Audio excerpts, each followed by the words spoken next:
राधे राधे, जय श्री कृष्णा। आज मैं आपको धर्म राज्य की एक पौराणिक कहानी सुनाने जा रही हूँ।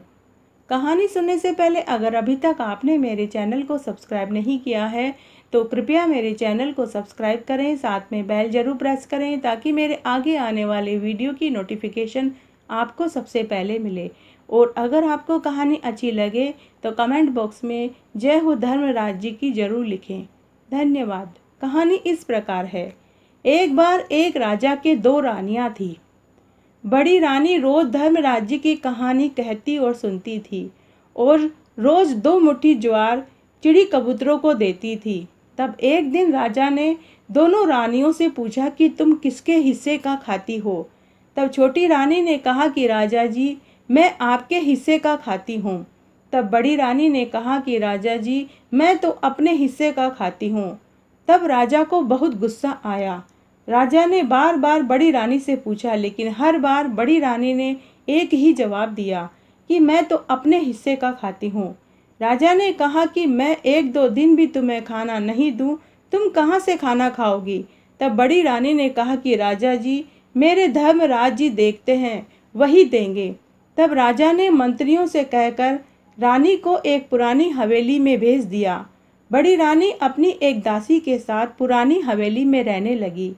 रोज की तरह रानी ने धर्म राज्य की कहानी सुनी। फिर वह रसोई में गई तो वहां 2 थालियों में खाना रखा हुआ था। रानी ने एक थाली अपनी दासी को खाने के लिए दी और एक थाली में से एक रोटी गाय को, एक कुत्ते को, एक रोटी के टुकड़े करके चिड़िया को दी और शेष खाना उसने खा लिया। इस तरह कई दिन निकल गए। धर्म राज्य की कृपा से रोज सुबह शाम 2 थाली में खाना आ जाता था। तब एक दिन राजा ने अपने मंत्री को कहा कि मंत्री, तुम पुरानी हवेली में देख कर आओ, बड़ी रानी व दासी अभी भी जीवित है या मर गई। फिर जब मंत्री पुरानी हवेली में बड़ी रानी और दासी को देखने गया तो पुरानी हवेली में तो खूब धन दौलत, सुख, वैभव, समृद्धि मंत्री ने देखी। मंत्री ने जाकर राजा को पूरी बात बताई। तब राजा छोटी रानी व मंत्रियों के साथ पुरानी हवेली में आया तो उसने बड़ी रानी से इसका कारण पूछा।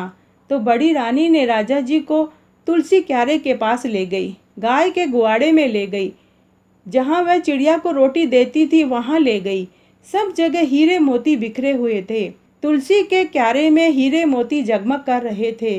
गाय के गुआड़े में गाय का गोबर सोने में बदला हुआ था और बड़ी रानी जहाँ चिड़ी कबूतरों को दाना देती थी वहाँ चिड़ी कबूतरों की बीट सोने में बदली हुई थी। सब जगह सोना बिखरा पड़ा था। तब एक समझदार मंत्री बोला, राजा जी, यह सब कुछ तो बड़ी रानी के सत का प्रताप है। धर्म राज्य की जय हो। यह सब कुछ धर्म राज्य की कहानी कहने और सुनने का प्रताप का फल है। तब राजा ने बड़ी रानी से अपनी गलती की क्षमा मांगी। उसके बाद राजा बड़ी रानी को मान सम्मान और पूरी इज्जत के साथ महल में लेकर आए और फिर पूरी राज्य में यह ऐलान करवा दिया कि सभी धर्म राज्य की कहानी कहेंगे और सुनेंगे और उद्यापन करेंगे। उसके बाद राजा अपनी दोनों रानियों के साथ धर्म राज्य की कहानी सुनते थे और उसके बाद पूरे विधि विधान से धर्म राज्य की कहानी का उद्यापन किया और इस जीवन का सुख भोग कर मरने पर बैकुंठ का वास मिला। तो आज मैंने आपको धर्म राज्य की एक पुरानी कहानी सुनाई। अगर आपको ये पसंद आती है तो अपने दोस्तों और रिश्तेदारों में ज़्यादा से ज़्यादा शेयर करके पुण्य कमाएं। धन्यवाद।